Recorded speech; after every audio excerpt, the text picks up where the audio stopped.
கர்த்தருடைய பரிசுத்த நாமத்துக்கு ஸ்தோத்திரம். ராஜாக்களும் ஆசாரியர்களும் என்ற தலைப்பிலே மறுபடியுமாக உங்களை சந்திப்பதிலே மிக சந்தோஷம் அடைகிறேன். இன்றைய தினத்திலே நாம் ராஜாதி ராஜாவை நாம் பார்க்க போகிறோம். கடந்த செய்தியிலே ராஜ்யத்தை குறித்து பார்த்தோம். ராஜ்யத்தின் ராஜாவை குறித்து இந்த நாளிலே நாம் பார்க்க போகிறோம். ஒரு ராஜாங்கம் அல்லது ஒரு ராஜ்யம், ஒரு நாடு, தேசம் என்றாலே ராஜா அதிலே முக்கியமானவராக இருக்கிறார். அதிலே மிகவும் பிரசித்தி பெற்றவராக இருப்பவர் அதனுடைய ராஜா. இப்பொழுது அதிகாரிகள், தலைவர்கள் இருக்கிறார்கள். ராஜாதான் அந்த தேசத்திற்கு மிகவும் முக்கியமானவராக இருக்கிறார். ராஜா எப்படி இருக்கிறாரோ அதை போலவே அந்த தேசம் இருக்கிறது. இந்த ராஜாவின் தன்மைக்கு ஏற்ப அந்த தேசம் இருக்கிறது. நல்ல ராஜா அமையும் போது தேசத்தின் ஜனங்கள் சமாதானமாக செல்வ செழிப்போடு வாழ்கிறவர்களாக இருக்கிறார்கள். நாம் தேவனுடைய ராஜ்யத்தை குறித்து பார்த்து கொண்டிருக்கிறோம். தேவனுடைய ராஜ்யத்திலே யார் ராஜாவாக இருக்கிறார்? நம் அனைவருக்கும் தெரிந்ததுதான், நம்முடைய ஆண்டவராகிய தேவன் ராஜாதி ராஜாவாக இருந்து ஆளுகை செய்கிறார். ஆனால் ஒரு சில வேளைகளிலே நாம் கர்த்தரை ராஜாதி ராஜாவாக நாம் ஆராதிப்பதை, தொழுது கொள்வதை, துதிப்பதை நாம் மறந்து விடுகிறோம். நம்முடைய நினைவிலிருந்து நாம் அகன்று விடுகிறது. எப்பொழுதும் அவர் நம்முடைய ராஜாதி ராஜாவாக இருக்கிறார் என்பதை நாம் ஞாபகத்தில் வைக்க வேண்டும். அப்பொழுதுதான் நாம் பயப்படாமல் அமெரிக்கையோடு வாழ முடியும். நம்முடைய இந்திய தேசத்திலே பிரதமர் இருக்கிறார்கள், முதலமைச்சர் இருக்கிறார்கள். இவர்களுடைய இடத்திலே கர்த்தரை வைத்து பாருங்கள். அவர் மாம்சத்திலே இருந்து அந்த இடத்தில் இருந்தால் எப்படி இருக்கும்? நம்முடைய ராஜ்யம் எப்படி இருக்கும்? எவ்வளவு அமைதியாக, சமாதானமாக, எவ்வளவு ஞானத்தோடு அவர் ஆட்சி செய்வார் என்பதை நீங்கள் சிந்தித்து பாருங்கள். விதமாக தேவனுடைய ராஜ்யத்திலே அவர் ராஜாதி ராஜாவாக இருக்கிறார். அவரே அனாதியாய் இருக்கிறார். ஆதியும் அந்தமும் அவர்தான், முதலும் முடிவும் அவர்தான். உலக தோற்றத்திற்கு முன்பாகவே அவர் ராஜாதி ராஜாவாக இருக்கிறார். எனவே கர்த்தர் ராஜாதி ராஜாவாக இருக்கிறதை நாம் வேதாகமத்திலே, ஆதியாகமத்தில் இருந்து நாம் பார்க்க போகிறோம். 1ஆம் அதிகாரத்திலே கர்த்தர் மனிதனை படைக்கும் போது சொல்லுகிறார், நமது சாயலாகவும் நமது ரூபத்தின்படியையும் மனுஷனை உண்டாக்குவோமாக என்று. இந்த செடி கொடிகளை உண்டாக்கும் போது கர்த்தர் சொன்னார், பூமியானது முளைப்பிக்க கடவது என்று சொன்னார். மகா மச்சங்களையும் நீரில் வாழும் ஜந்துக்களையும் ஜாதி ஜாதியான பட்சிகளையும் கர்த்தர் சொன்னார், ஜலமானது திரளாய் ஜனிப்பிக்க கடவது என்று சொன்னார். மிருகங்களை படைக்கும் போது பூமியானது நாட்டு மிருகங்களை, இன்னும் ஊரும் பிராணிகளையும் ஜாதி ஜாதியாக பிறப்பிக்க கடவது என்றார். மனிதனை படைக்கும் போது கர்த்தர் சொல்லுகிறார், நமது சாயலாகவும் நமது ரூபத்தின்படியையும் மனுஷனை உண்டாக்குவோமாக. இந்த செடி கொடிகள் பூமியிலிருந்து உண்டாக்கப்பட்டன. அவை பூமியோடு ஒட்டி இருக்கும் போது, பூமியிலே நடப்பட்டு இருக்கும் போது அது கனி கொடுக்கிறதாக இருக்கிறது. மச்சங்கள், மீன்கள் நீரிலிருந்து உண்டாக்கப்பட்டன. அவை நீரிலே வாழும்போது அது உயிருள்ளதாய் இருக்கிறது. அதே போல நாம் தேவனுடைய ரூபமாக, தேவனுடைய சாயலாக நாம் உண்டாக்கப்பட்டிருக்கிறோம். தேவனிலிருந்து நாம் உண்டாக்கப்பட்டிருக்கிறோம். அவருடைய ஜீவ சுவாசத்தை நமக்கு கொடுத்து நம்மை உண்டாக்கி இருக்கிறார். எனவே நாம் தேவனோடு கூட இணைந்திருக்கும் போது நமக்காக ஏற்படுத்தப்பட்டிருக்கிற அத்தனை ஆசீர்வாதங்களையும், நாம் உண்டாக்கப்பட்டதான நோக்கத்தையும், நம்முடைய தன்மையையும் நாம் உணர்ந்து கொண்டு அதற்கேற்ப பரிபூரணமான வாழ்க்கையை வாழ்கிறவர்களாக நாம் இருப்போம். இயேசு சொன்னார், என்னை அல்லாமல் உங்களால் ஒன்றும் செய்யக்கூடாது என்று. எனவே நாம் தேவனோடு இணைந்திருக்கும் போது நாம் நம்முடைய முழுமையான வாழ்க்கையை வாழக்கூடியவர்களாக இருக்கிறோம். நிறைவானது வரும்போது குறைவானது ஒழிந்து போம். தேவனே நம்முடைய நிறைவாக இருக்கிறார். நம்முடைய நிறைவாகிய தேவனோடு நாம் இணைந்து கொள்ளும் போது நாம் நம்முடைய வாழ்க்கையை பரிபூரணமாக வாழுகிறவர்களாக இருப்போம். இங்கு மனுஷரை உண்டாக்கி கர்த்தர் சொல்லுகிறார் ஆழக்கடவர்கள் என்று சொல்லுகிறார். இங்கு அவர்களுக்கு ஆளுகையை கொடுக்கிறார். ஆளுகையை கொடுக்கிறார் என்றால் அதன் அர்த்தம் என்ன? ஆளுகை கர்த்தரிடத்தில் இருக்கிறது. அவரிடத்திலே இருக்கிற ஆளுகையை அவர் கொடுக்கிறார், பகிர்ந்து கொடுக்கிறார். வானத்தையும் பூமியையும் உண்டாக்கினார். வானத்தை அவர் மனுஷனுக்கு கொடுக்கவில்லை, பூமியை மனுஷனுக்கு கொடுத்தார். இந்த பூமியை மனுஷனுக்கு கொடுத்து பூமியின் மேல் ஆளுகையை கொடுத்தார். ஆளுகை கர்த்தருடைய கரத்தில் இருக்கிறது. கர்த்தருடைய கரத்தில் இருந்து ஆளுகையை அவர் கொடுக்கிறார். ஒரு பெரிய ராஜா தனக்கு சின்ன சின்ன சிறு ராஜாக்களை வைத்துக் கொள்வது போல அவர் அண்ட சராசரங்களுக்கும் இந்த உலகத்திலேயும் எல்லா இடங்களிலேயும் உண்டாயிருக்கிறவைகள் எல்லாவற்றின் மீதும் ராஜாவாக இருக்கிறார். அவர் இந்த பூமியின் மீது மனுஷனுக்கு ஆளுகையை பகிர்ந்து கொடுத்திருக்கிறார். அவருடைய கரத்தில் இருக்கிற ஆளுகையில் இருந்து மனுஷனுக்கு இந்த பூமியின் மீது ஆளுகையை கொடுக்கிறார். எனவே இங்கு ஆளுகையை கொடுத்து ராஜாதி ராஜாவாக தன்னை வெளிப்படுத்துகிறார். மனுஷன் ராஜாதி ராஜாவாகிய கர்த்தரிடத்திலிருந்து ஆளுகையை பெற்றுக் கொள்ளுகிறார். நாம் ராஜாக்களாக அழைக்கப்பட்டிருக்கிறோம். ஆனால் நாம் ராஜாவாக இருப்பது நம்முடைய கர்த்தர் ராஜாதி ராஜாவாக இருப்பதினால்தான். நமக்கு ஆளுகை கொடுக்கப்பட்டிருப்பது கர்த்தர் ராஜரீகம் பண்ணுவதினால்தான். மகிமையையும் வல்லமையையும் அவர் அணிந்து கொண்டிருக்கிறார். மகத்துவத்தையும் பராக்கிரமத்தையும் அவர் அணிந்து கொண்டிருக்கிறார். அவரே மகிமையின் ராஜாவாக இருக்கிறார். அவருடைய கரத்திலிருந்து ஆளுகையை கொடுத்து இந்த ஆதியாகமம் 1ஆம் அதிகாரத்திலே ஆளுகையை கொடுத்து ராஜாதி ராஜாவாக தம்மை வெளிப்படுத்துவதை நாம் இங்கு உணர்ந்து கொள்ளுகிறோம். நோவாவின் காலத்திலே நான் பார்க்கும்போது அங்கு அவர் ராஜாதி ராஜாவாக எப்படி வெளிப்பட்டார்? அவர் பூமியின் மீது இருந்த அத்தனை உயிர்களையும் அழித்து தனக்கு தேவையானவர்களை மட்டும் காப்பாற்றி மற்றவர்களை எல்லாம் அழித்து தேவனற்றவர்களாக தேவ பயம் இல்லாமல் வாழ்ந்தவர்களை, தன்னை ராஜாவாக ஏற்றுக்கொள்ளாமல் வாழ்ந்தவர்களை, தன்னுடைய ராஜ்யத்தின் புத்தினர்களாக வாழாமல் இருந்தவர்களை அழித்து அங்கு தன்னை ஒரு ராஜாதி ராஜாவாக வெளிப்படுத்துவதை நாம் பார்க்கிறோம். பாபேல் கோபுரத்திலே நாம் பார்க்கும்போது அந்த ஜனங்களுக்கு அநேக பாஷைகளை கொடுக்கிறார். எனவே இந்த பூமியிலே எத்தனையோ விதமான பாஷைகளை பேசுகிறார்கள். எல்லா பாஷைகளையும் அந்த பாபேல் கோபுரத்திலே கர்த்தர் தான் கொடுத்திருக்கிறார். இந்த ஜனங்கள் என்ன பாஷையை பேச வேண்டும் என்று சொல்லி ராஜாவாகிய அவரே தீர்மானிக்கிறார். அவரே ராஜாதி ராஜாவாக இருந்து ஜனங்கள் பேசக்கூடிய எல்லா மொழியையும் அந்த பாபேல் கோபுரத்திலே அந்த இடத்திலே கொடுத்து அங்கு தன்னை ராஜாதி ராஜாவாக அவர் வெளிப்படுத்துகிறார். அவர் ராஜாதி ராஜாவாக இருக்கிறார். அதை நாம் உணர்ந்து கொள்ள வேண்டும். அதை உணர்ந்து கொள்ள வேண்டும் என்று அவர் வெளிப்படுத்துகிறார். அதை நாம் அறிந்து கொள்ளாமல் இருப்பது நல்லதல்ல. அநேக தருணங்களில் அவர் தன்னை ராஜாதி ராஜாவாக வெளிப்படுத்துவதை நாம் பார்க்கிறோம். எனவே நாம் ஒவ்வொரு நாளும் அவரை நாம் ராஜாதி ராஜாவாக உணர்ந்து கொள்ள வேண்டும். ஏசாயா 1ஆம் அதிகாரத்திலே நாம் வாசிக்கிறோம், மாடு தன் எஜமானையும் கழுதை தன் ஆண்டவனின் முன்னணையையும் அறியும், இஸ்ரவேலோ அறிவில்லாமலும் என் ஜனம் உணர்வில்லாமலும் இருக்கிறது என்றார். ஒரு மாடிற்கு தனது எஜமானை தெரிந்திருக்கிறது, கழுதைக்கு தனது ஆண்டவனின் முன்னணையை தெரிந்திருக்கிறது. ஆனால் என் ஜனங்கள் என்னை குறித்து அறியாமல் இருக்கிறார்கள்.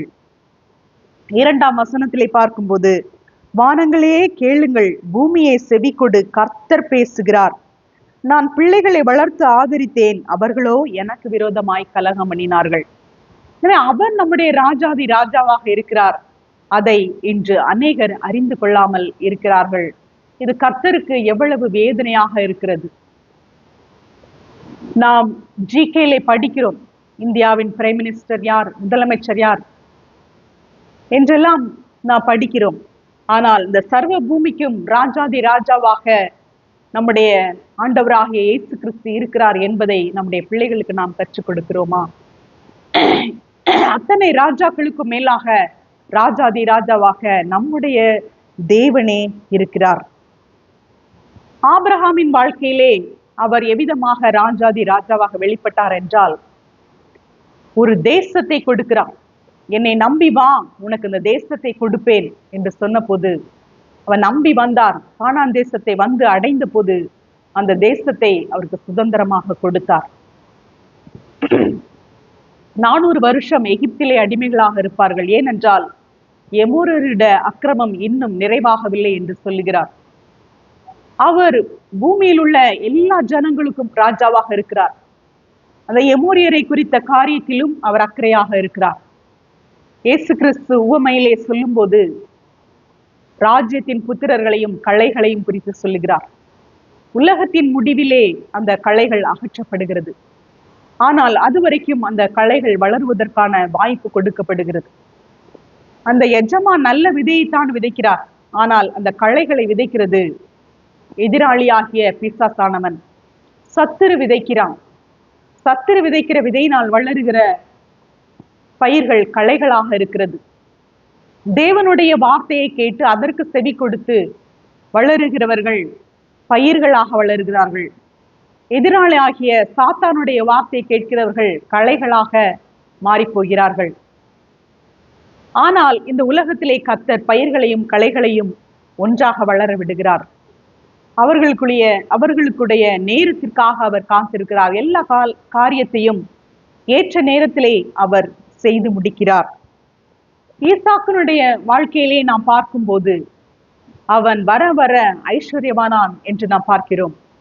ஈசாக்கு விதை விதைத்தான், 100 மடங்கு பலனை கர்த்தர் கொடுத்தார் என்று நாம் பார்க்கிறோம். 100 மடங்கு பலன். அவர் ஆபிரகாமுக்கு தேசத்தை கொடுத்தார், ஈசாக்குக்கு ஐஸ்வர்யத்தை கொடுக்கிறார். அவர் ராஜாதி ராஜாவாக இருக்கிறார்.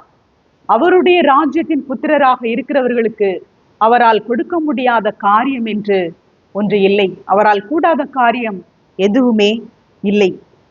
யாக்கோபுடைய வாழ்க்கையிலே கர்த்தர் சொல்கிறார், ராஜாக்கள் உன் சந்ததியில் பிறப்பார்கள் என்று. யாக்கோபுக்கு ராஜாக்களை கொடுப்பேன் என்று சொல்லுகிறார். யாக்கோபு சந்ததியிலே ராஜாக்கள் பிறந்ததை நாம் பார்க்கிறோம். எத்தனையோ ராஜாக்கள் யாக்கோபின் சந்ததியிலே பிறந்தார்கள்.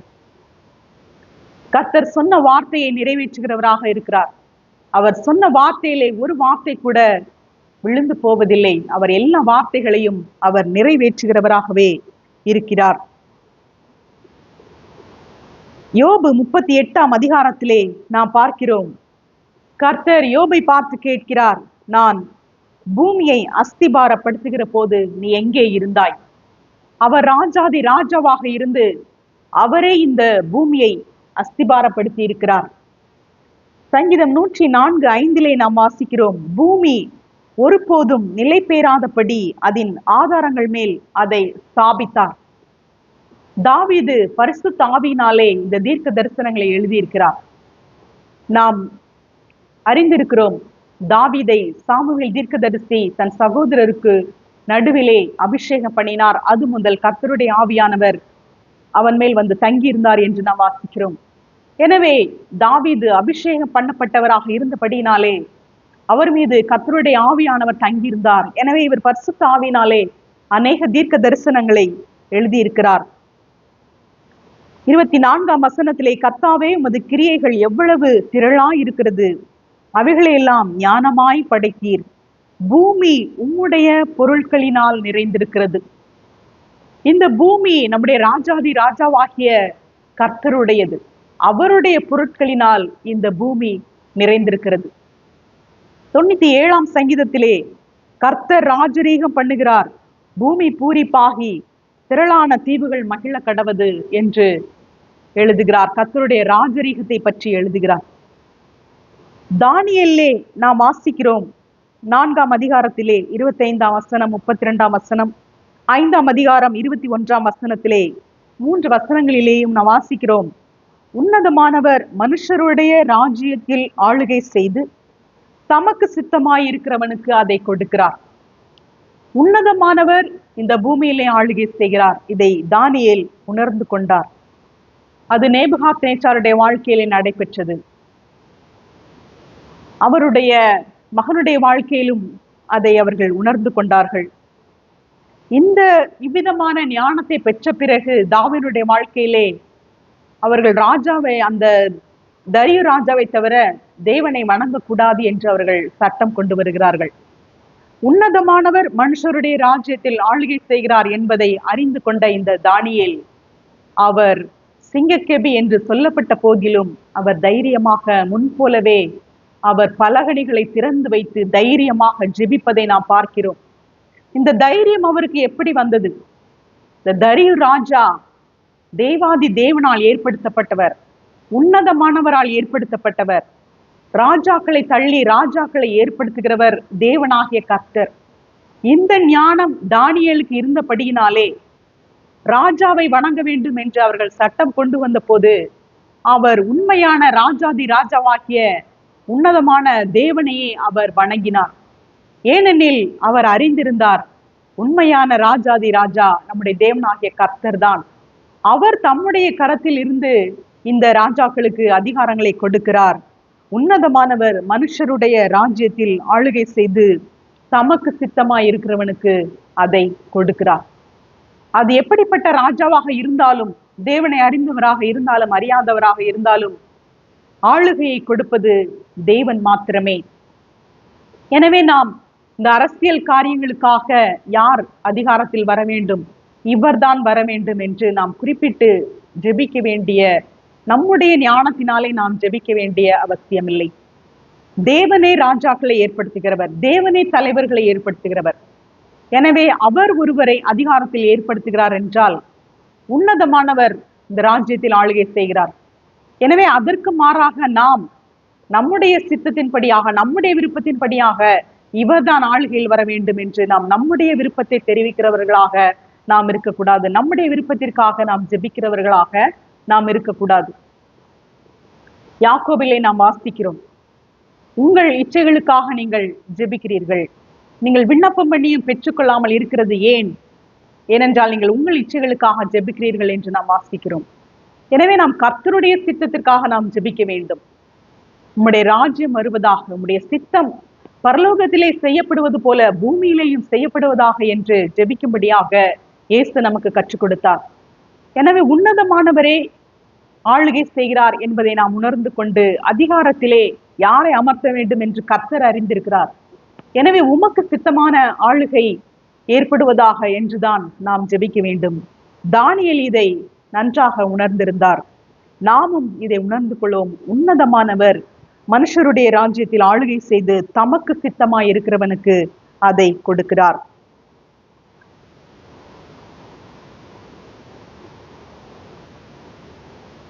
இன்னும் இஸ்ரவேல் ஜனங்களுக்கு கர்த்தர் எவ்விதமாக ராஜாதி ராஜாவாக வெளிப்பட்டார் என்பதை நாம் பார்க்கலாம்.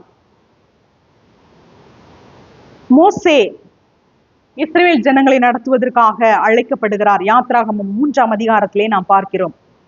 முச்செடியிலே அக்கினி ஜுவாலையின் மத்தியிலே அவர் வெளிப்பட்டு மோசே மோசே என்று அழைக்கிறார். மோசே தேவனை பார்க்க பயந்து தன்னுடைய முகத்தை மூடிக்கொள்ளுகிறார். அங்கு கர்த்தர் சொல்லுகிறார், நீ நிற்கிற இடம் பரிசுத்தமானது, உன் கால்களில் இருக்கிற பாதரட்சியை கலற்றி போடு என்று. இதே வசனத்தை நாம் யோசுவா 5ஆம் அதிகாரம் 15ஆம் வசனத்திலேயும் நாம் வாசிக்கிறோம். இஸ்ரவேல் ஜனங்களை வனாந்திரம் முழுவதுமாக வழி நடத்தி அவர்கள் யோர்தானை கடந்து எரிகோவிற்கு யுத்தம் என செல்வதற்கு முன்பாக அந்த எரிகோவின் வெளிகளிலே அவர்கள் பரவி இருக்கின்ற போது யோசுவா 5ஆம் அதிகாரம் 15ஆம் வசனத்திலே நாம் வாசிக்கிறோம், பஸ்காவின் மறுநாளாகிய அன்றைய தினம் அவர்கள் தேசத்தினுடைய தானியத்தாலாகிய புளிப்பில்லாத அப்பங்களையும் சுட்ட கதிர்களையும் புசித்தார்கள். இவர்கள் யோர்தானை கடந்து பஸ்காவின் மறுநாளிலே அவர்கள் புளிப்பில்லாத அப்பங்களை புசித்ததை நாம் வாசிக்கிறோம். அவர்கள் எகிப்திலிருந்து புறப்பட்ட நாளும் பஸ்கா நாளாக இருந்தது. அவர்கள் யோர்தானை கடந்து அங்கு சென்று பஸ்காவை அவர்கள் அனுசரிக்கிறார்கள். அவர்கள் தேசத்தின் தானியத்திலே புசித்த மறுநாளிலே மன்னா பெய்யாமல் ஒளிந்தது. அது முதல் இஸ்ரவேல் புத்திரருக்கு மன்னா இல்லாமற் போய் அவர்கள் கானான் தேசத்து பலனை அந்த வருஷத்தில் தானே புசித்தார்கள். பின்னும் யோசுவா எரிகோவின் வெளியிலிருந்து தன் கண்களை ஏறெடுத்து பார்க்கும்போது, இதோ ஒருவர் அவனுக்கு எதிரே நின்றார். உருவின பட்டயம் அவர் கையில் இருந்தது. யோசுவா அவரிடத்தில் போய், நீர் எங்களை சேர்ந்தவரோ எங்கள் சத்துருக்களை சேர்ந்தவரோ என்று கேட்டான். அதற்கு அவர், அல்ல, நான் கர்த்தருடைய சேனையின் அதிபதியாய் இப்பொழுது வந்தேன் என்றார். அப்பொழுது யோசுவா தரையிலே முகங்குப்புற விழுந்து பணிந்து கொண்டு அவரை நோக்கி, என் ஆண்டவர் தமது அடியேனுக்கு சொல்லுகிறது என்னவென்று கேட்டான். அப்பொழுது கர்த்தருடைய சேனையின் அதிபதி யோசுவாவை நோக்கி, உன் கால்களில் இருக்கிற பாதரட்சைகளை கழற்றி போடு, நீ நிற்கிற இடம் பரிசுத்தமானது என்றார். யோசுவா அப்படியே செய்தான். மோசேயை அழைத்த போது மோசேக்கு தரிசனம் கொடுத்த கர்த்தர், நீ நிற்கிற இடம் பரிசுத்தமானது, பாதரட்சை கழற்றி போடு என்றார். அதே போல ஒரு தரிசனத்தை இங்கு யோசுவாவுக்கும் கொடுக்கிறார். 40 வருடங்கள் வனாந்திரத்திலே அவர்களை அழைத்து கொண்டு வந்து யோர்தானை கடந்த பின்பு யோசுவாவுக்கு, நான் சேனையின் அதிபதியாய் புறப்பட்டு வந்தேன் என்று சொல்லி, நீ நிற்கிற இடம் பரிசுத்தமானது, உன் பாதரட்சியை கழற்றி போடு என்று அதே விதமான தரிசனத்தை கொடுப்பதை நாம் பார்க்கிறோம். அவர் ராஜாதி ராஜாவா இருக்கிறபடினாலே அவர் சொன்ன காரியம் எதுவுமே தவறி போவதே இல்லை. இந்த இஸ்ரவேல் ஜனங்களுக்கு அவர் எவ்விதமாக ராஜாதி ராஜாவாக வெளிப்பட்டார் என்று நாம் வேதாகமம் முழுவதுமாக வாசிக்கிறோம். மோசே கர்த்தரிடத்திலே உம்முடைய நாமம் என்ன என்று கேட்டபோது, இருக்கிறவராகவே இருக்கிறேன் என்பவர், இருக்கிறேன் என்பவர் உன்னை அனுப்பினேன் என்று சொல்லுகிறார்.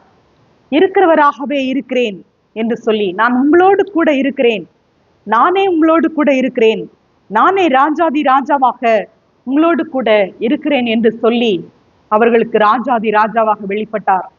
அவர் அவ்விதமாகவே அவர்களோடு கூட 40 வருஷமும் அக்கினி ஸ்தம்பத்திலும் மேக ஸ்தம்பத்திலும் அவர்களோடு கூட இருந்தார். இப்பொழுதும் அவர் நம்மோடு கூட இருக்கிறவராகவே இருக்கிறார். மத்தேயு 1ஆம் அதிகாரத்திலே நாம் வாசிக்கிறோம், இம்மானுவேல் என்றால் தேவன் நம்மோடு இருக்கிறார் என்று அர்த்தம். எனவே இயேசுவிற்கு இம்மானுவேல் என்ற பெயர் இருக்கிறது. ஏசாயா 7ஆம் அதிகாரத்திலே நாம் வாசிக்கிறோம், அவருக்கு இம்மானுவேல் என்று பெயரிடுவார்கள். தேவன் நம்மோடு இருக்கிறார். இஸ்ரவேல் ஜனங்களுக்கு இருக்கிறவராகவே இருக்கிறேன் என்றவர் அவர் நம்மோடு கூட இருக்கிறார்.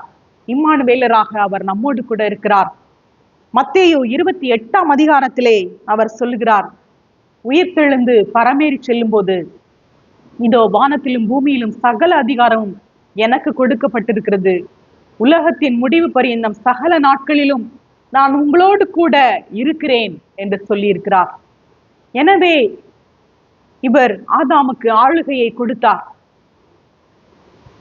ஆபிரகாமிற்கு தேசத்தை கொடுத்தார், சந்ததியை கொடுத்தார், ஈசாக்கிற்கு ஐஸ்வர்யத்தை கொடுத்தார், யாக்கோபிற்கு ராஜாக்களை கொடுத்தார். இஸ்ரவேல் ஜனங்களுக்கு நானே உங்களோடு கூட இருக்கிறேன் என்றார். நம்மோடும் கூட இருக்கிறேன் என்று நமக்கு வாக்குத்தத்தம் பண்ணியிருக்கிறார். இஸ்ரவேல் ஜனங்களுக்கு எப்படி இருக்கிறவராகவே இருக்கிறேன் என்று அவர் ராஜாதி ராஜாவாக வெளிப்பட்டாரோ, அதே போல நமக்கும் இதோ உலகத்தின் முடிவு பரியந்தம் சகல நாட்களிலும் நான் உங்களோடு கூட இருக்கிறேன் என்று நமக்கு அவர் வாக்குத்தத்தம் பண்ணியிருக்கிறார். அவர் ராஜாதி ராஜாவாக அவர் நம்மோடு கூடவே அவர் இருக்கிறார். அதனால்தான் நாம் அநேக நேரங்களிலே அவருடைய வல்லமையை நாம் மறந்து போகிறோம்.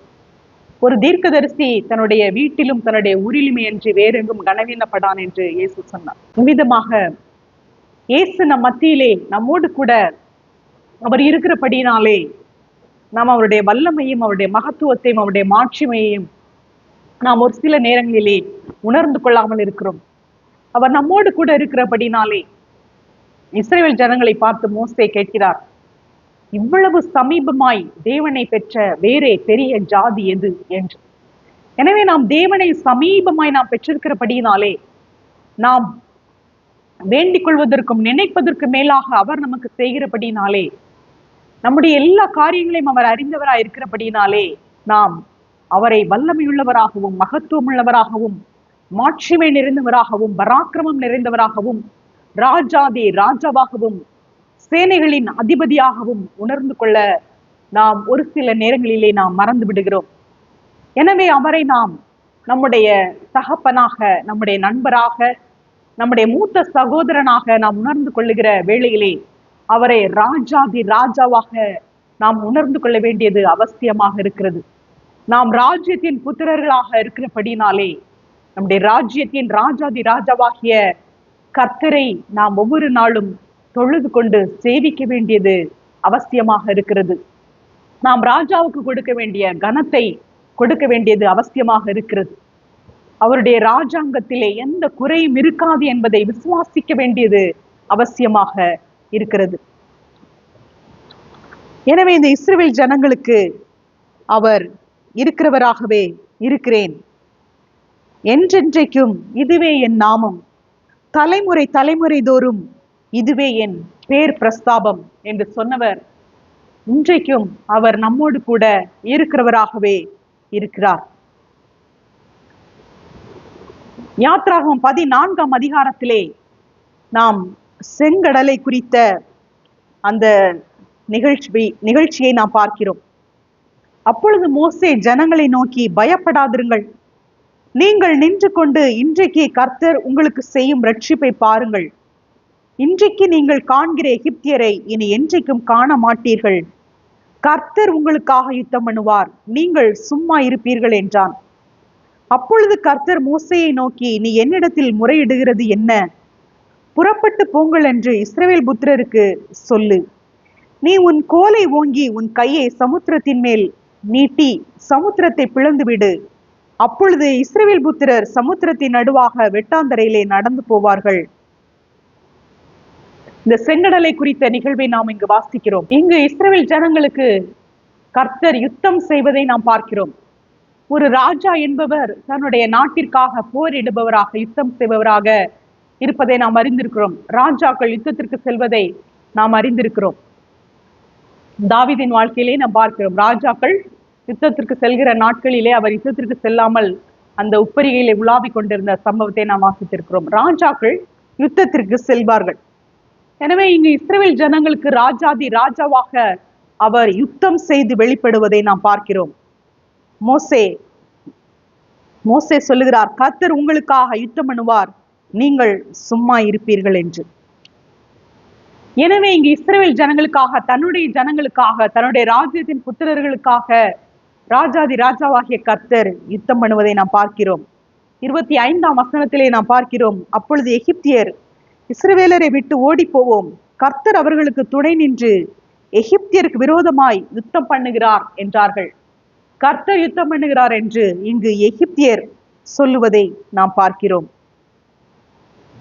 அவர்கள் செங்கடலை கடந்து வந்த போது மோசேயும் இஸ்ரவேல் புத்திரனும் கர்த்தரை புகழ்ந்து பாடலை பாடினதை நாம் பார்க்கிறோம். கர்த்தரே யுத்தத்தில் வல்லவர், கர்த்தர் என்பது அவருடைய நாமம் என்று. கர்த்தரே யுத்தத்தில் வல்லவர். எவ்வளவு பெரிய ராஜா யுத்தத்திற்கு போனாலும் நம்முடைய தேவனாகிய கர்த்தரை போல யாரும் யுத்தம் செய்ய முடியாது. அவர் யுத்தத்தில் வல்லவர். அவரே ராஜாதி ராஜாவாக இருக்கிறார். எனவே அவருடைய யுத்தத்திலே அவர் ஒருபோதும் தோற்று போவதில்லை. அபிகாயில் தாவீதினிடத்தில் சொல்லுகிறார், கர்த்தருடைய யுத்தங்களை நடத்துகிறவர் என்று. எனவே அவருடைய ராஜ்யத்தின் யுத்தங்களை கர்த்தரே நடத்துகிறதை நாம் பார்க்கிறோம். ராகாப், எரிகோ தேசத்தில் உள்ள அந்த ராகாப் என்ற அந்த பெண் சொன்னதை நாம் வாசிக்கிறோம். யோசுவா 2ஆம் அதிகாரம் 9ஆம் வசனத்திலே, கர்த்தர் உங்களுக்கு தேசத்தை ஒப்பு கொடுத்தார் என்றும் உங்களை பற்றி எங்களுக்கு திகில் பிடித்திருக்கிறது என்றும் உங்களை குறித்து தேசத்து குடிகள் எல்லாரும் சோர்ந்து போனார்கள் என்றும் அறிவேன். நீங்கள் எகிப்திலிருந்து புறப்பட்ட போது கர்த்தர் உங்களுக்கு முன்பாக சிவந்த சமுத்திரத்தின் தண்ணீரை வற்றி போக பண்ணினதையும் நீங்கள் யோர்தானுக்கு அப்புறத்தில் சங்காரம் பண்ணின எமோரியரின் 2 ராஜாக்களாகிய சீகோனுக்கும் ஓகுக்கும் செய்ததையும் கேள்விப்பட்டோம். கேள்விப்பட்ட போது எங்கள் இருதயம் கரைந்து போயிற்று, உங்களாலே எல்லாருடைய தைரியமும் அற்று போயிற்று. உங்கள் தேவனாகிய கர்த்தரே உயர வானத்திலும் கீழே பூமியிலும் தேவனானவர். இங்கு எரிகோவிலே வாழ்ந்த அந்த ராகாப் என்ற பெண் கர்த்தர் யுத்தத்தில் வல்லவர் என்பதை அறிந்து கொள்கிறாள். இங்க இருக்கிறவர்களுடைய இருதயம் சோர்ந்து போனது என்று அவர் சொல்லுகிறார். எங்களுடைய இருதயம் கரைந்து போயிற்று என்று, எல்லோருடைய தைரியமும் அற்று போயிற்று. தேவனாகிய கர்த்தரே உயர வானத்திலும் கீழே பூமியிலும் தேவனானவர் என்று ஒப்புக்கொள்ளுகிறார். எனவே கர்த்தருடைய சத்துருக்கள் கர்த்தர் எவ்வளவு வல்லமையுள்ளவர் என்பதை அறிந்திருக்கிறார்கள். அவருடைய ராஜ்யத்தின் புத்திரராக இருக்கிற நாம் ஒரு சில வேளையிலே இதை அறிந்து கொள்ளாமல் இருக்கிறோம். இப்பொழுதும் கர்த்தருடைய யுத்தம் தொடர்ந்து நடைபெற்று கொண்டுதான் இருக்கிறது. மாம்சத்தோடும் இரத்தத்தோடும் அல்ல, துரைத்தனங்களோடும் அதிகாரிகளோடும்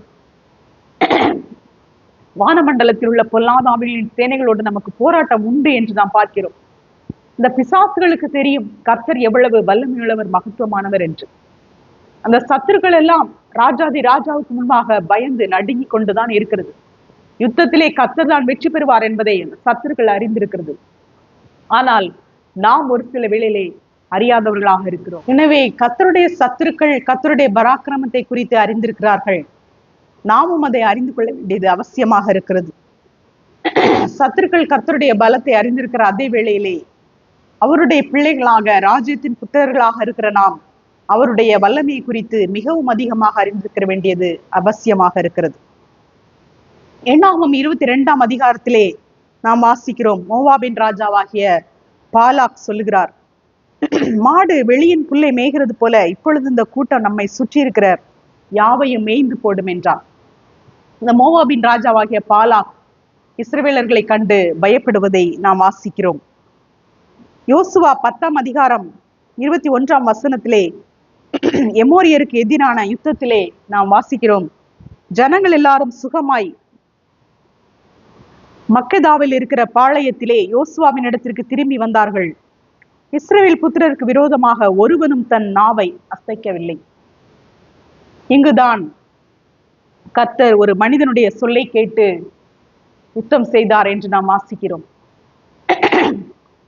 சூரியனே நீ கிபியோனிலும் சந்திரனே நீ ஆயிலோனிலும் தரித்து நில் என்று யோசுவா சூரியனுக்கும் சந்திரனுக்கும் கட்டளை கொடுத்து அந்த யுத்தம் நடைபெறுகிறது. கர்த்தர் அங்கு இஸ்ரவேலருக்காக யுத்தம் செய்கிறார். இஸ்ரவேல் புத்திரருக்கு விரோதமாக ஒருவனும் தன் நாவை அசைக்கவில்லை என்று நாம் வாசிக்கிறோம். அமிதமாக ராஜாதி ராஜாவாகிய அவருடைய பிள்ளைகளாக இருக்கிற நமக்கு விரோதமாக ஒருவரும் தன்னுடைய நாவை அசைப்பதில்லை. நாம் அவரை ராஜாதி ராஜாவாக முழுவதுமாக ஏற்றுக்கொள்ளும் போது, அவருடைய ஆளுகைக்கு நம்மை ஒப்பு கொடுக்கும் போது, நமக்கு விரோதமாக யாரும், நம்முடைய சத்துருக்கள் யாரும் தங்களுடைய நாவை அசைப்பது இல்லை. யாத்ராகமம் 17ஆம் அதிகாரத்திலே 16வது வசனத்திலே நாம் வாசிக்கிறோம், அமலேக்கின் கை கர்த்தருடைய சிங்காசனத்துக்கு விரோதமாய் இருந்தபடியால் தலைமுறை தலைமுறை தோறும் அவனுக்கு விரோதமாய் கர்த்தரின் யுத்தம் நடக்கும் என்றான் என்று மோசே கூறுகிறார். அமலேக்கியர் இஸ்ரவேல் புத்திரரிடத்திலே அவர் பலவீனரை எல்லாம் வெட்டினார் என்று நாம் அறிந்திருக்கிறோம். இஸ்ரவேல் விடாய்த்திருந்த நேரத்திலே பலவீனரை எல்லாம் வெட்டினான் என்று. எனவே அந்த அமலேக்கு அந்த இஸ்ரவேல் ஜனங்களை வெட்டினான். மோசே சொல்லும்போது சொல்லுகிறார், கர்த்தருடைய சிங்காசனத்துக்கு விரோதமாய் இருந்தபடியா. எனவே இஸ்ரவேல் ஜனங்களுக்கு ராஜாதி ராஜாவாக கர்த்தரே இருக்கிறார். எனவே இஸ்ரவேலருக்கு விரோதமாக வருகிறவர்கள் கர்த்தருடைய சிங்காசனத்துக்கு விரோதமாக வருகிறார்கள். நாம் அவருடைய ராஜ்யத்தின் புத்திரர்களாக இருக்கிறோம். நமக்கு விரோதமாய் வருகிறவர்கள் கர்த்தருடைய சிங்காசனத்துக்கு விரோதமாய் தான் வருகிறார்கள். கர்த்தருடைய சிங்காசனத்துக்கு விரோதமாய் வருகிறவர்கள் எவ்விதமாக வெற்றி பெற முடியும்? இதை நாம் சிந்தித்து பார்க்க வேண்டும். நாம் எப்பொழுதும் நம்மையே நாம் நினைத்து கொண்டிருக்க கூடாது. தேவனுடைய சிங்காசனம், தேவனுடைய ஆளுகை, தேவனுடைய ராஜரீகம், இதை நாம் சிந்தித்து பார்க்கிறவர்களாக இருக்க வேண்டும். எண்ணாகமம் 23ஆம் அதிகாரம் 21ஆம் வசனத்திலே நாம் வாசிக்கிறோம், அவர் யாக்கோபிலே அக்கிரமத்தை காண்கிறதும் இல்லை, இஸ்ரவேலிலே குற்றம் பார்க்கிறதும் இல்லை. அவர்களுடைய தேவனாகிய கர்த்தர் அவர்களோட இருக்கிறார். ராஜாவின் ஜெய கெம்பீரம் அவர்களுக்குள்ளே இருக்கிறது. ராஜாவின் ஜெய கெம்பீரம். எனவே ராஜாதி ராஜாவாக நாம் தேவனை நாம் ஏற்றுக்கொள்ள வேண்டும். ஒவ்வொரு நாளும் அவரை நாம் தொழுது கொண்டு சேவிக்க வேண்டும். அப்பொழுதுதான் ராஜாவின் ஜெய கெம்பீரம் நமக்குள்ளாக இருக்கும். நாம் அவரை ராஜாதி ராஜாவாக ஏற்றுக்கொள்ளும் போது ஒவ்வொரு நாளும் அவர் நமக்கு ஜெயத்தை தருகிறவராக இருக்கிறார். உபாகமம் 3ஆம் அதிகாரம் 22ஆம் வசனத்திலே மோசே யோசுவாவை பார்த்து சொல்கிறார், அவர்களுக்கு பயப்படீர்களாக, உங்கள் தேவனாகிய கர்த்தர் தாமே உங்களுக்காக யுத்தம் பண்ணுவார் என்று சொன்னேன் என்று மோசே இங்கு யோசுவாவினிடத்திலே சொல்லி தைரியப்படுத்துகிறார். நீங்கள் சத்துருக்களுக்கு பயப்பட வேண்டாம், கர்த்தர் உங்களுக்காக யுத்தம் பண்ணுவார் என்று. அவர்தான் ராஜாதி ராஜாவாக இருக்கிறார், உன்னதமானவர். அவரே நமக்காக யுத்தம் பண்ணுகிறவராக இருக்கிறார். எனவே இந்த இஸ்ரவேல் ஜனங்களுக்கு அவர் இருக்கிறவராகவே இருக்கிறேன் என்று அவர்களோடு கூட இருந்து அவர்களுக்காக யுத்தம் செய்து ராஜாதி ராஜாவாக வெளிப்படுகிறதை நாம் பார்க்கிறோம். இன்னுமாக உபாகமம் 8ஆம் அதிகாரம் 4ஆம் வசனத்திலே, இந்த 40 வருஷமும் உன் மேலிருந்த வஸ்திரம் பழையதாய் போகவும் இல்லை, உன் கால் வீங்கவும் இல்லை என்று நாம் பார்க்கிறோம். அவர் ராஜாதி ராஜாவாக இருந்து அவர்களுக்கு தேவையான எல்லாவற்றையும் கொடுத்ததை நாம் பார்க்கிறோம். அதைத்தான் இப்பொழுதும் கர்த்தர் சொல்கிறார், முதலாவது தேவனுடைய ராஜ்யத்தையும் அவருடைய நீதியையும் தேடுங்கள், அப்பொழுது இவைகள் எல்லாம் உங்களுக்கு கொடுக்கப்படும். என்னத்தை உண்போம் என்னத்தை குடிப்போம் என்று கவலைப்படாதிருங்கள் என்று. எனவே அவர்களுக்கு அந்த 40 வருஷமும் அவர்களுக்கு எல்லாவற்றையும் கர்த்தர் கொடுத்து பராமரித்து வந்ததை நாம் பார்க்கிறோம். அவர் ராஜ்யத்தின் ராஜாதி ராஜாவாக ஆளுகை செய்கிறபடினாலே அவருடைய ஆளுகைக்குள்ளாக இருக்கிற நமக்கு அவர் ஒரு குறைவும் உண்டாக விடுவது இல்லை. ராஜ்யத்தின் புத்திரர்களுக்கு கர்த்தர் எவ்விதமான ஆசீர்வாதங்களை கொடுத்திருக்கிறார் என்று நாம் உபாகமம் 28ஆம் அதிகாரத்திலே நாம் வாசிக்கிறோம். 1 முதல் 14 வசனங்களை நாம் வாசிக்கும் போது அதை நாம் வாசித்து நாம் அறிந்து கொள்வோம். ஏற்கனவே நாம் அறிந்திருக்கிறோம். ஆனாலும் இன்றைய தினத்திலே நாம் அவரை ராஜாதி ராஜாவாக நாம் இன்னும் அதிகமாக அறிந்து கொண்டிருக்கிறபடினாலே அவர் நமக்கு எவ்விதமான ஆசீர்வாதங்களை வைத்திருக்கிறார் என்பதை நாம் ஒவ்வொன்றாக நாம் சொல்லி அறிக்கையிட்டு அதை நாம் அறிந்து கொள்வோம். இன்று நான் உனக்கு விதிக்கிற உன் தேவனாகிய கர்த்தருடைய கட்டளைகளின் படியெல்லாம் செய்ய நீ கவனமாய் இருக்கும்படிக்கு அவர் சத்தத்திற்கு உண்மையாய் செவி கொடுப்பாயானால் உன் தேவனாகிய கர்த்தர் பூமியில் உள்ள சகல ஜாதிகளிலும் உன்னை மேன்மையாக வைப்பார். நீ உன் தேவனாகிய கர்த்தரின் சத்தத்துக்கு செவி கொடுக்கும் போது இப்பொழுது சொல்லப்படும் ஆசீர்வாதங்கள் எல்லாம் உன்மேல் வந்து உனக்கு பலிக்கும். நீ பட்டணத்திலும் ஆசீர்வதிக்கப்பட்டிருப்பாய், வெளியிலும் ஆசீர்வதிக்கப்பட்டிருப்பாய். உன் கற்பத்தின் கனியும் உன் நிலத்தின் கனியும் உன் மாடுகளின் பெருக்கமும் உன் ஆடுகளின் மந்தைகளுமாகிய உன் மிருக ஜீவன்களின் பலனும் ஆசீர்வதிக்கப்பட்டிருக்கும். உன் கூடையும் மாப்பிசைகிற உன் தொட்டியும் ஆசீர்வதிக்கப்பட்டிருக்கும். நீ வருகையிலும் ஆசீர்வதிக்கப்பட்டிருப்பாய், நீ போகையிலும் ஆசீர்வதிக்கப்பட்டிருப்பாய். உனக்கு விரோதமாய் எழும்பும் உன் சத்துருக்களை கர்த்தர் உனக்கு முன்பாக முறிய அடிக்கும்படி ஒப்பு கொடுப்பார். ஒரு வழியாய் உனக்கு எதிராக புறப்பட்டு வருவார்கள், 7 வழியாய் உனக்கு முன்பாக ஓடி போவார்கள். கர்த்தர் உன் களஞ்சியங்களிலும் நீ கையிடும் எல்லா வேலையிலும் உனக்கு ஆசீர்வாதம் கட்டளையிடுவார். உன் தேவனாகிய கர்த்தர் உனக்கு கொடுக்கும் தேசத்திலே உன்னை ஆசீர்வதிப்பார். நீ உன் தேவனாகிய கர்த்தரின் கட்டளைகளை கை கொண்டு அவர் வழிகளில் நடக்கும்போது கர்த்தர் உனக்கு ஆணையிட்டபடி உன்னை தமக்கு பரிசுத்த ஜனமாக நிலைப்படுத்துவார். அப்பொழுது கர்த்தருடைய நாமம் உனக்கு தரிக்கப்பட்டது என்று பூமியின் ஜனங்களெல்லாம் கண்டு உனக்கு பயப்படுவார்கள். உனக்கு கொடுப்பேன் என்று கர்த்தர் உன் பிதாக்களுக்கு ஆணையிட்ட தேசத்தில் கர்த்தர் உன் கற்பத்தின் கனியிலும் உன் மிருக ஜீவன்களின் பலனிலும் உன் நிலத்தின் கனியிலும் உனக்கு பரிபூரண நன்மை உண்டாக கட்டளையிடுவார்.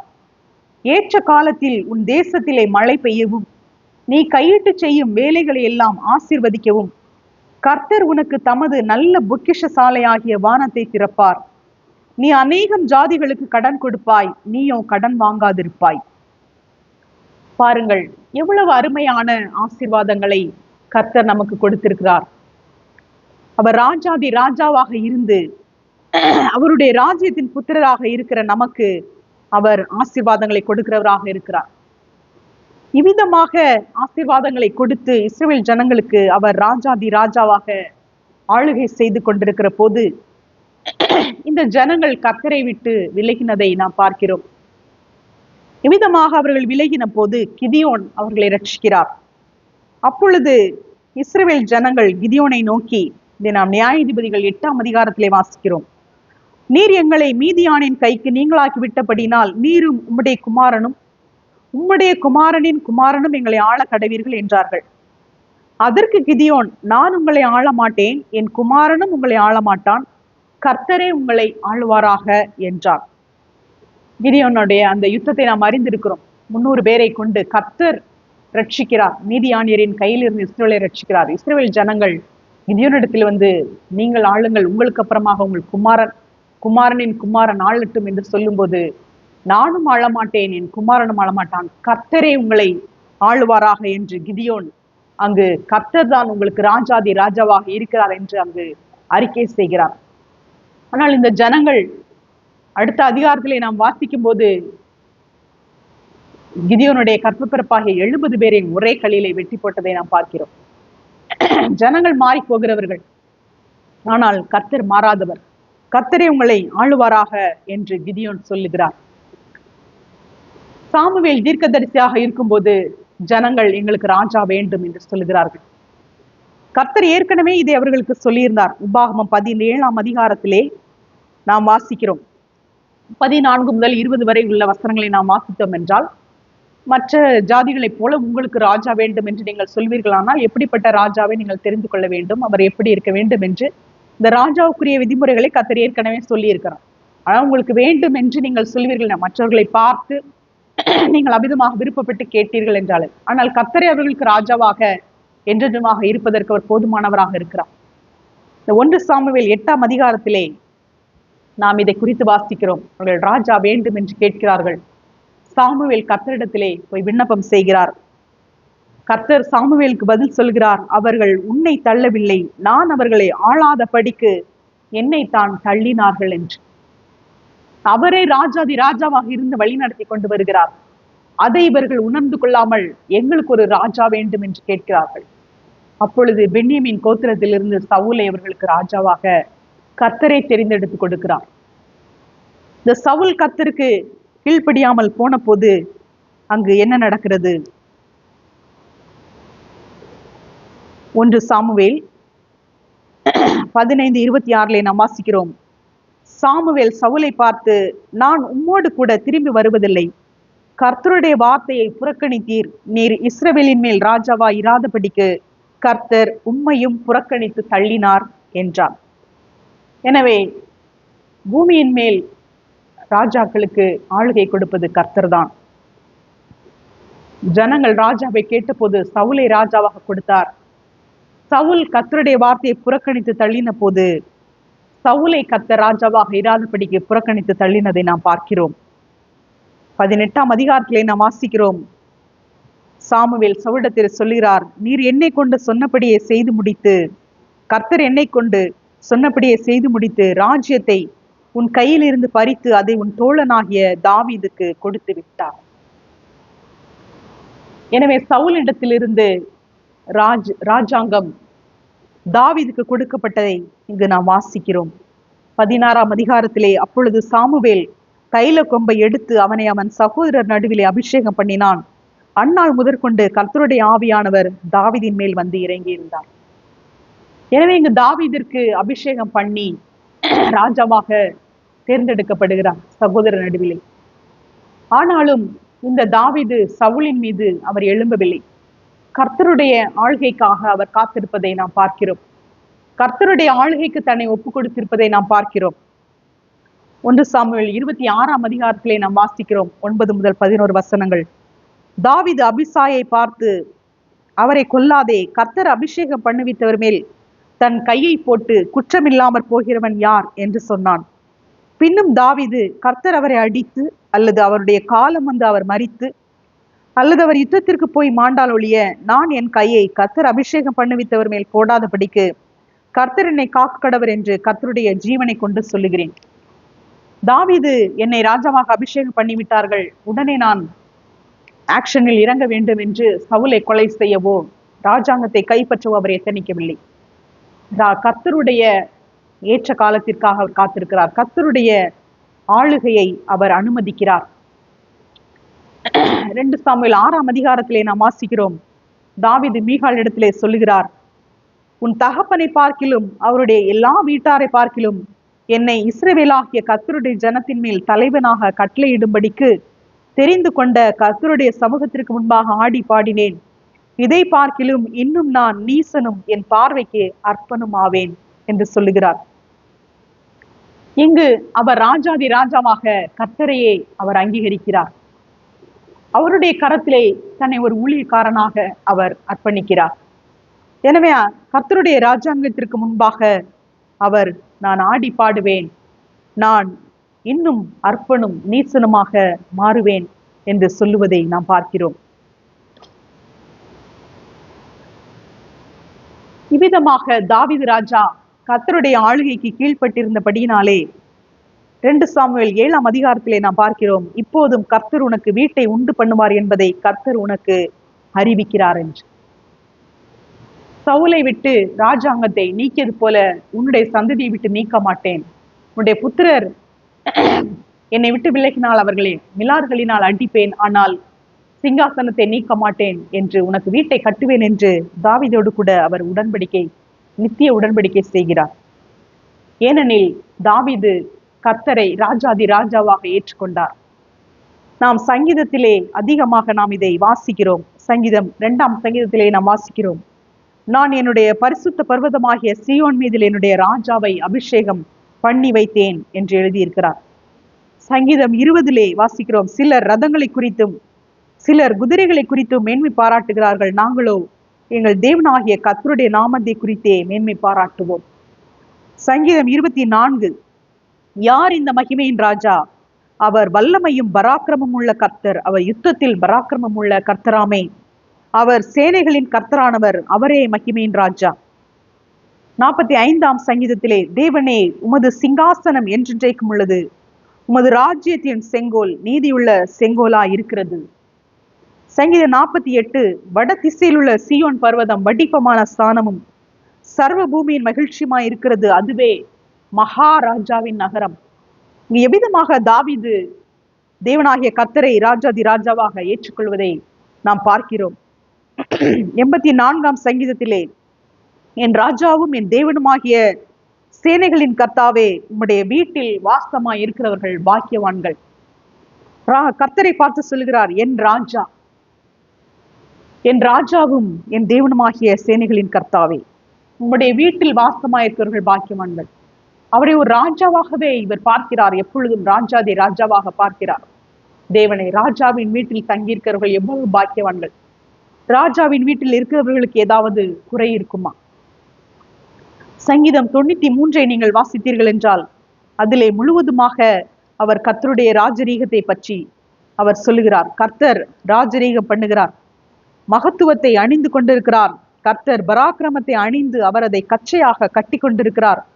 ஆதலால் பூச்சக்கரம் அசையாதபடி நிலை பெற்றிருக்கிறது. உமது சிங்காசனம் பூர்வ முதல் உறுதியானது, நீர் அனாதியாய் இருக்கிறீர். இவர் எவ்விதமாக ஏற்றுக்கொள்கிறார் பாருங்கள், உடைய சிங்காசனம் பூர்வ முதல் உறுதியாய் இருக்கிறது, நீர் அனாதியாய் இருக்கிறீர். அனாதியாக என்றென்றைக்குமாக நித்தியமாக சிங்காசனத்தில் வீற்றிருக்கிறவர் உன்னதமான தேவன்தான் என்று அவர் ஏற்றுக்கொள்கிறார். எனவே இந்த தாவீது ராஜா அதிகமான ஆசீர்வாதங்களை கர்த்தரிடத்தில் இருந்து பெற்றுக்கொள்ளுகிறார். சங்கீதம் 110 நாம் வாசிக்கிறோம், கர்த்தர் சீயோனில் இருந்து உமது வல்லமையின் செங்கோலை அனுப்புவார், நீர் உம்முடைய சத்துருக்களின் நடுவே ஆளுகை செய்யும் என்று. கர்த்தராகிய தேவனை இவர் அதிகமாக ராஜாதி ராஜாவாக ஏற்றுக்கொண்டு சொல்லுவதை நாம் இங்கு வாசிக்கிறோம். எனவே தாவீது ராஜா தேவனிடத்திலே அதிகமான ஆசீர்வாதங்களை பெற்றுக்கொண்டார். விதமாக தாவீது ராஜாவை போல நாமும் தேவனாகிய கர்த்தரை ராஜாதி ராஜாவாக ஏற்றுக்கொண்டு அவருடைய ராஜரீகத்தை புகழ்ந்து துதித்தது போல நாமும் கர்த்தருடைய ஆளுகையை புகழ்ந்து நாம் துதிக்கும் போது, அவரை தொழுது சேவிக்கும் போது, அவருக்கு முன்பாக அர்ப்பணும் நீசனுமாக மாறும்போது கர்த்தர் நம்மை இன்னும் அதிகமாக ஆசீர்வதிக்கிறவராகவே இருக்கிறார். நம்முடைய பெருமைகளை எல்லாம் கர்த்தருக்கு முன்பாக நாம் தாழ்த்துவோம். தாவீது ராஜா, நான் அவருக்கு முன்பாக இன்னும் நீசனும் அர்ப்பணமாவேன் என்று சொன்னார். தேவனுக்கு முன்பாக நாம் அவருடைய ராஜாங்கத்தின் புத்திரர்களாக நாம் இருக்கிறோம். நம்முடைய அதிகாரங்களையும் நம்முடைய தலைமைத்துவத்தையும் நாம் அவருக்கு முன்பாக நாம் கொண்டு வர வேண்டாம். அவருக்கு முன்பாக நாம் அவருடைய ராஜ்யத்தின் ஒரு புத்திரராக நம்மை கொண்டு வந்து அவரை நம்முடைய ராஜாதி ராஜாவாக ஏற்றுக்கொண்டு இந்த தாவீதை போல முழு மனதோடு கூட சுத்த இருதயத்தோடு கூட நாம் அவரை ராஜாதி ராஜாவாக ஏற்றுக்கொள்வோம். தானியேல் 7ஆம் அதிகாரத்திலே நாம் வாசிக்கிறோம்,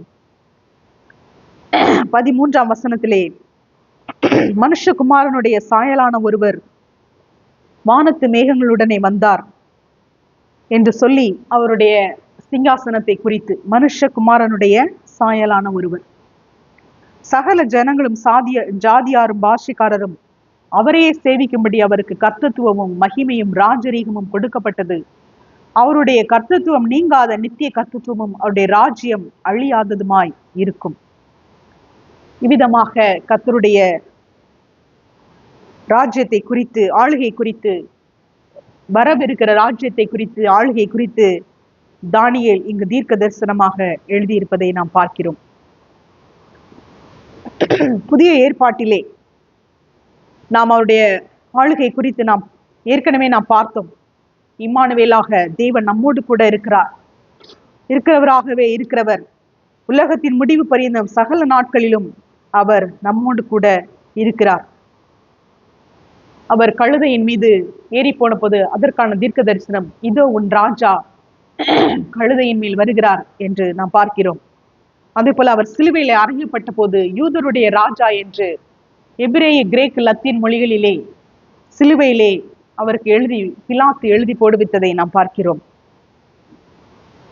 அவர் ராஜா என்று அவர் அவ்வப்போது நமக்கு வெளிப்படுத்தி கொண்டே இருக்கிறார்.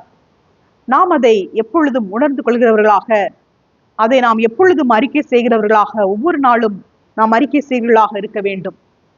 மத்தேயு 25:31 நாம் வாசிக்கிறோம், அன்றியும் மனுஷகுமாரன் தமது மகிமை பொருந்தினவராய் சகல பரிசுத்த தூதரோடு கூட வரும்போது தமது மகிமையுள்ள சிங்காசனத்தின் மேல் வீற்றிருப்பார். மனுஷகுமாரன் மகிமையுள்ள சிங்காசனத்தின் மேல் வீற்றிருக்கும் போது அவர் சகல ஜனங்களையும் அவர் வலது பக்கத்திலும் இடது பக்கத்திலேயும் பிரிப்பதை நாம் பார்க்கிறோம். பிரித்து கடைசி வசனத்திலே நித்திய ஆக்கினையை அடையவும் நீதிமான்களோ நித்திய ஜீவன் அடையவும் போவார்கள் என்றார். எனவே மனுஷகுமாரன் மகிமையுள்ள சிங்காசனத்திலே வீற்றிருக்கிறவராக இருக்கிறார்.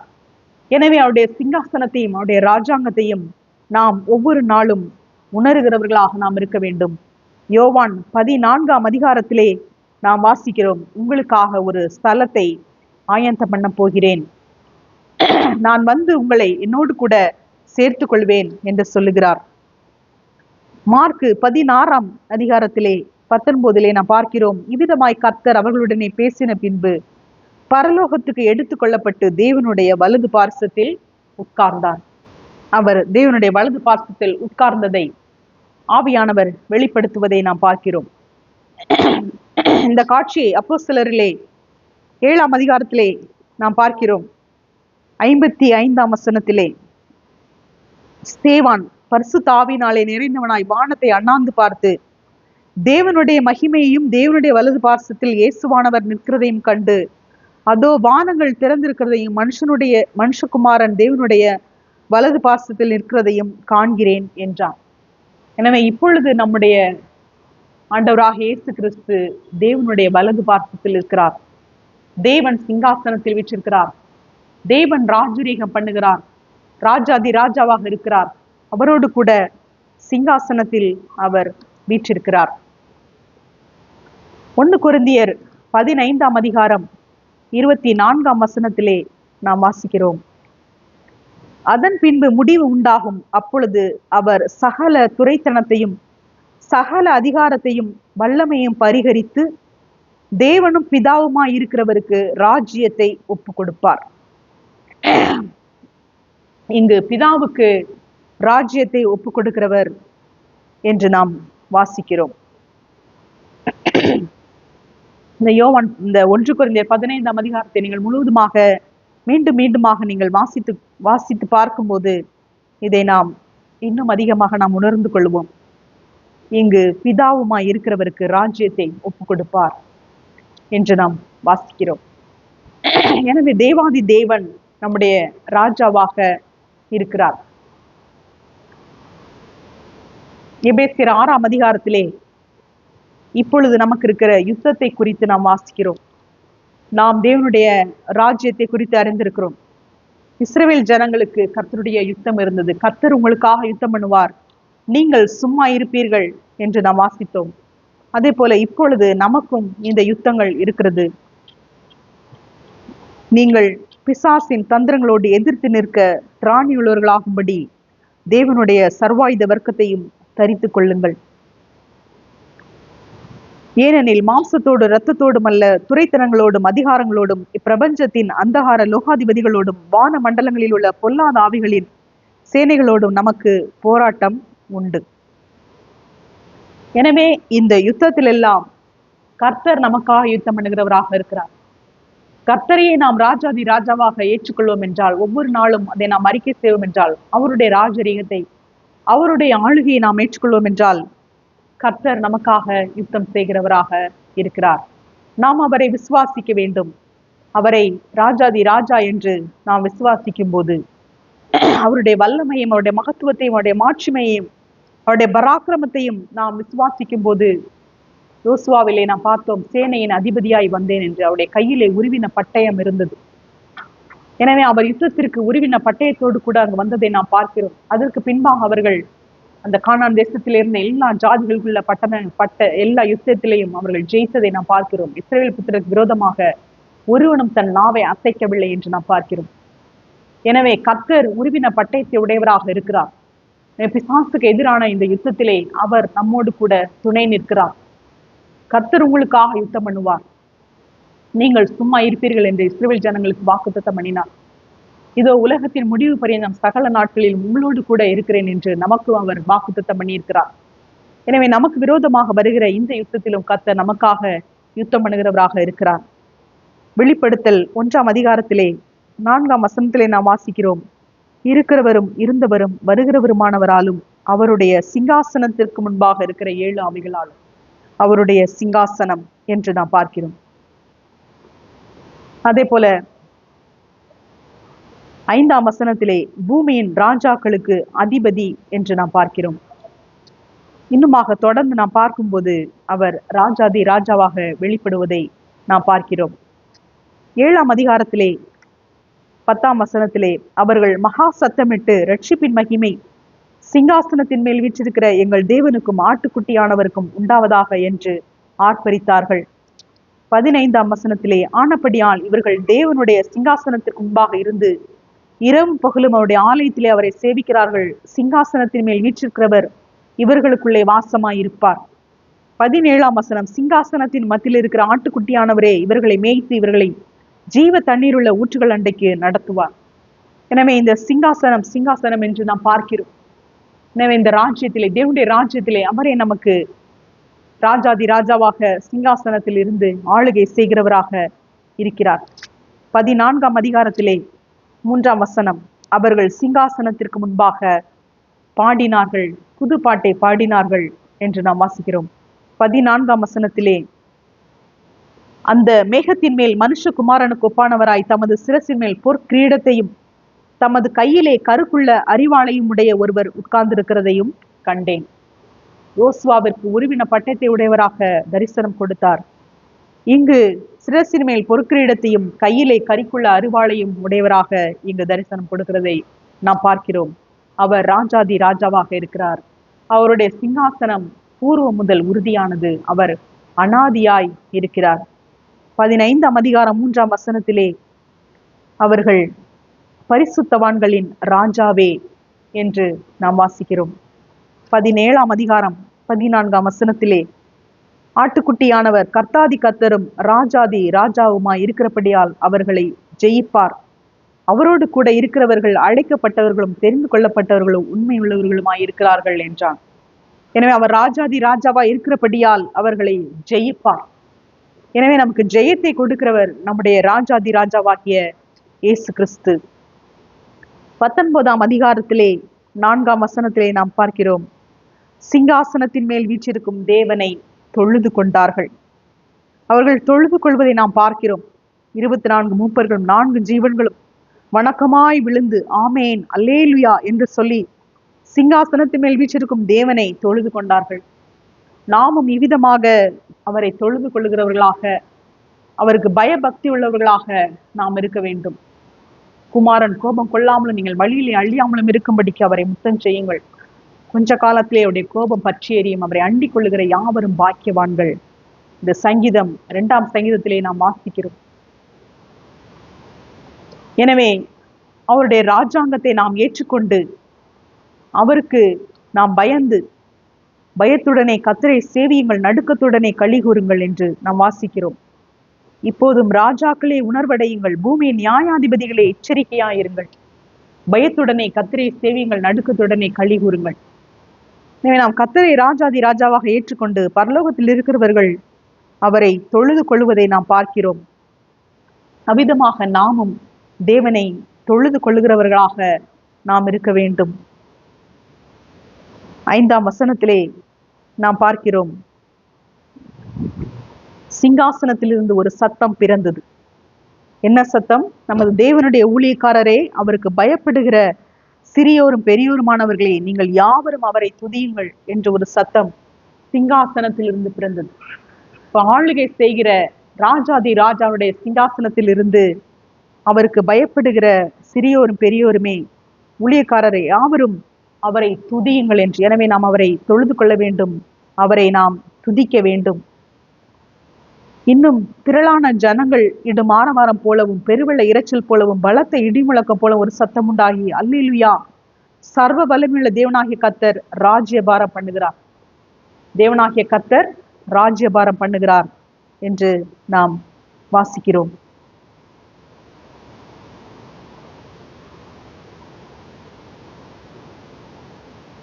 பதினொன்றாம் வசனத்திலேயும் நாம் பார்க்கிறோம், அவர் நீதியாய் நியாயம் தீர்த்து யுத்தம் பண்ணுகிறார். இயேசுவை பற்றிய சாட்சி தீர்க்க தரிசனத்தின் ஆவியாய் இருக்கிறது. பின்பு பரலோகம் திறந்திருக்க கண்டேன், இதோ ஒரு வெள்ளை குதிரை காணப்பட்டது, அதின் மேல் ஏறி இருந்தவர் உண்மையும் சத்தியம் உள்ளவர் எண்ணப்பட்டவர், அவர் நீதியாய் நியாயம் தீர்த்து யுத்தம் பண்ணுகிறார். அவருடைய கண்கள் அக்கினி ஜுவாலை போல் இருந்தன, அவருடைய சிரசின் மேல் அநேக கிரீடங்கள் இருந்தன, அவருக்கே அன்றி வேறொருவருக்கும் தெரியாத ஒரு நாமமும் எழுதியிருந்தது. இரத்தத்தில் தோய்க்கப்பட்ட வஸ்திரத்தை தரித்திருந்தார், அவருடைய நாமம் தேவனுடைய வார்த்தை என்பதே.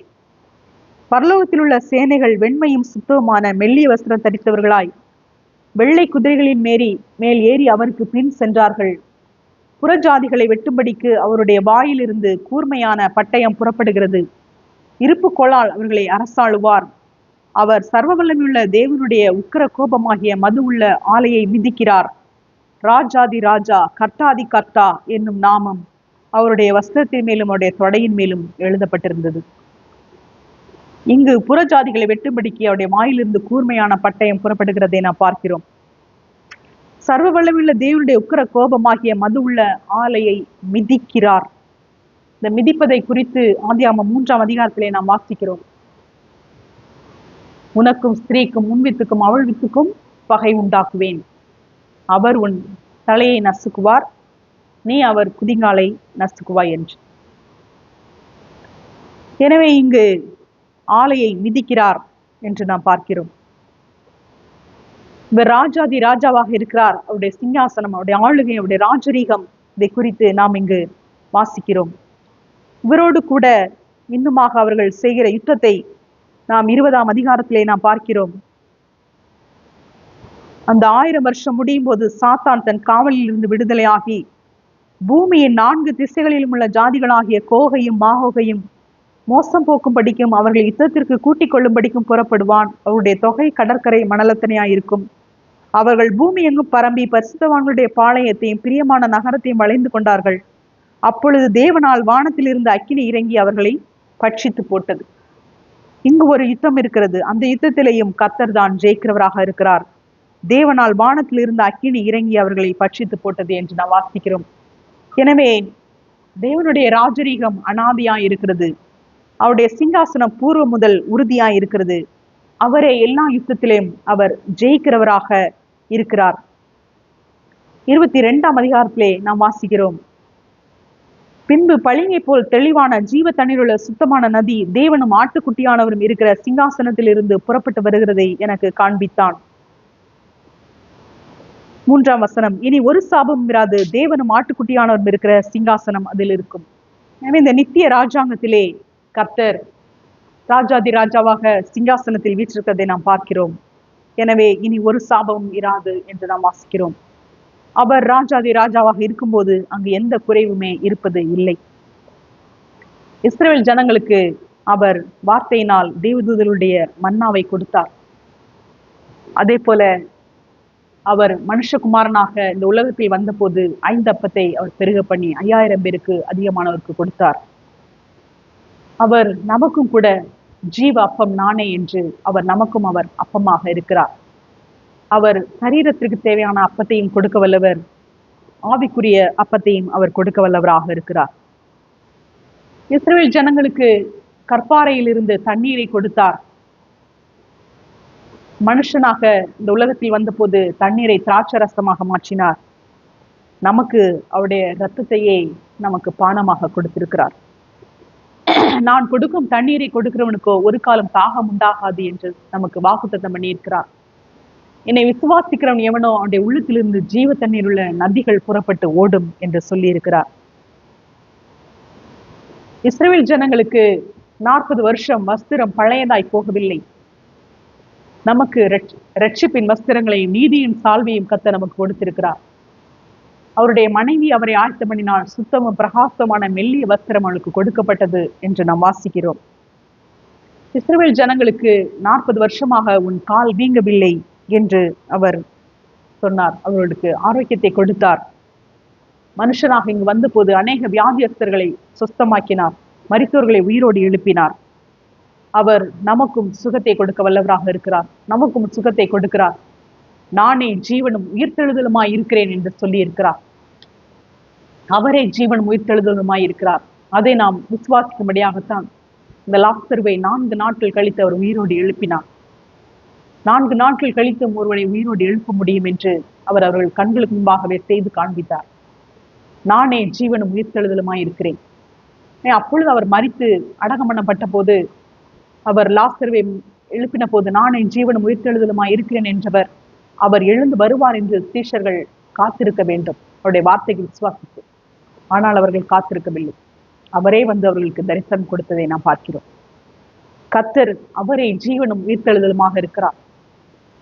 ஜீவனும் உயிர்த்தெழுதலுமாகிய கர்த்தர் நமக்கு ராஜாதி ராஜாவா இருக்கிறபடினாலே அவரே நமக்கு ஜீவனையும் நம்மை உயிர்த்தெழச் செய்கிறவருமாக அவர் இருக்கிறார். என்னை விசுவாசிக்கிறவன் மரித்தாலும் பிழைப்பான், மறியாமலும் இருப்பான் என்று கர்த்தர் சொல்லுகிறார். ஐஸ்வர்யத்தை கொடுத்தவர், இஸ்ரவேல் ஜனங்களுக்கு கட்டாத வீடுகளை கொடுத்தவர், அவர்கள் பண்படுத்தாத தோட்டங்களை கொடுத்தவர், ஈசாக்குக்கு 100 மடங்கு ஆசீர்வாதத்தை கொடுத்தவர், மனுஷனாக இந்த பூமியில் வந்த போது மீனின் வாயிலே வெள்ளி பணத்தை கொடுத்தார். 150க்கு மீனு அதிகமான பெரிய மீன்களை பிடிக்கும்படியாக உதவி செய்தார். தேவனிடத்தில் ஐஸ்வர்யவானா இருங்கள் என்று லூக்கா 12ஆம் அதிகாரத்திலே நாம் வாசிக்கிறோம். நாமும் இந்த உலகத்தின் ஐஸ்வர்யத்தை நாம் பெற்றுக்கொள்ள முடியும். தேவனிடத்திலும் நாம் ஐஸ்வர்யவான்களாக நாம் இருக்க முடியும். பரலோகத்திலே உங்களுக்கு பொக்கிஷங்களை சேர்த்து வையுங்கள் என்று கர்த்தர் சொன்னார். பரலோகத்திலே பொக்கிஷத்தை சேர்த்து வைப்பதற்கான வாய்ப்பை நமக்கு கொடுத்திருக்கிறார். ஐஸ்வர்யத்தை சம்பாதிப்பதற்கான திறமையை உனக்கு கொடுக்கிறவர் கர்த்தரே என்று உபாகமத்திலே நாம் வாசிக்கிறோம். இந்த பூமியிலே நமக்கு தேவையான காரியங்களை அவர் கொடுக்கிறார். நித்திய ராஜ்யத்திலே நமக்கு தேவையான பொக்கிஷங்களை சேர்த்து வைப்பதற்கு, அதை சம்பாதிப்பதற்கான திறமையும் கர்த்தர் நமக்கு கொடுக்கிறார். அந்த பொக்கிஷங்களை எவ்விதமாக சேர்த்து வைக்க முடியும் என்பதை நாம் லூக்காவிலே நாம் வாசிக்கிறோம் 12ஆம் அதிகாரத்திலே. இஸ்ரவேல் ஜனங்களுக்கு கட்டாத வீடுகளை கொடுத்தவர், அவர் நம்மை தேவனுடைய வீடாக மாற்றி இருக்கிறார். தாவீதுக்கு உனக்கு ஒரு வீட்டை கட்டுவேன் என்று நித்திய உடன்படிக்கை பண்ணினவர், அவர் நம்மையே தேவனுடைய வீடாக மாற்றி இருக்கிறார். நம்மையே தேவனுடைய வீடாக மாற்றினவர் நமக்கு இந்த உலகத்திலே வாழ்வதற்கான காரியங்களை அவர் தருவார். நமக்கு தேவையான வீடுகளை அவர் தருகிறவராக இருக்கிறார். நாம் வாசிக்கிறோம், பெற்றோருக்கு பிள்ளைகள் அல்ல, பிள்ளைகளுக்கு பெற்றோரே சொத்து சேர்த்து வைக்க வேண்டும் என்று 2 கொரிந்தியர் 12ஆம் அதிகாரத்திலே 15ஆம் வசனத்திலே நாம் வாசிக்கிறோம். எனவே நமக்கும் நம்முடைய பிள்ளைகளுக்கும் தேவையான காரியங்களை கர்த்தர் கொடுக்கிறவராக இருக்கிறார். என் பிதாவின் வீட்டில் அநேக வாசஸ்தலங்கள் உண்டு என்று கர்த்தர் சொல்லுகிறார். மேலும் எனக்காக எதையாக நீங்கள் இழந்தால் 100 தனியாக பெற்றுக்கொள்வீர்கள் என்று கர்த்தர் சொல்லுகிறார். விவிதமாக தேவனுடைய ராஜ்யத்திலே அவர் ராஜாதி ராஜாவாக இருந்து ஆளுகை செய்கிறார், ராஜரீகம் பண்ணுகிறார், மகத்துவத்தை அணிந்து கொண்டிருக்கிறார். அவருடைய வல்லமையை நாம் உணர்ந்து கொண்டு, அவருடைய பராக்கிரமத்தை நாம் உணர்ந்து கொண்டு, அவருடைய ஆசீர்வாதங்களை உணர்ந்து கொண்டு, அவரை ராஜாதி ராஜாவாக ஏற்றுக்கொண்டு, அந்த உணர்வில் நாம் நிலைத்திருந்து அவருடைய ஆசீர்வாதங்களை நாம் பெற்றுக்கொள்வோம். லூக்கா 17ஆம் அதிகாரத்திலே நாம் வாசிக்கிறோம், தேவனுடைய ராஜ்யம் எப்பொழுது வரும் என்று பரிசேயர் அவரிடத்தில் கேட்ட பொழுது அவர்களுக்கு அவர் பிரதியுத்தரமாக, தேவனுடைய ராஜ்யம் பிரத்யட்சமாய் வராது, இதோ இங்கே என்றும் அது அங்கே என்றும் சொல்லப்படுகிறதற்கும் ஏதுவிராது, இதோ தேவனுடைய ராஜ்யம் உங்களுக்குள் இருக்கிறதே என்றார். தேவனுடைய ராஜ்யம் நமக்குள்ளே இருக்கிறது. எனவே ராஜாதி ராஜாவாக கர்த்தர் அவருடைய ராஜ்யத்திலே ஆளுகை செய்கிறார்.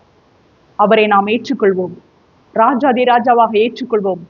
ஒவ்வொரு நாளும் கர்த்தர் ராஜரீகம் பண்ணுகிறார் என்று சொல்லி நாம் அவரை ஆராதிப்போம், அவரை தொழுது கொள்வோம், அவரை வணக்கமாய் விழுந்து அவரை சேவிப்போம். ராஜாவின் ஜெய கெம்பீரம் நமக்குள்ளே காணப்படும். கர்த்தர் தாமே நம் ஒவ்வொருவரையும் அரசாட்சி செய்வாராக. ஆமென்.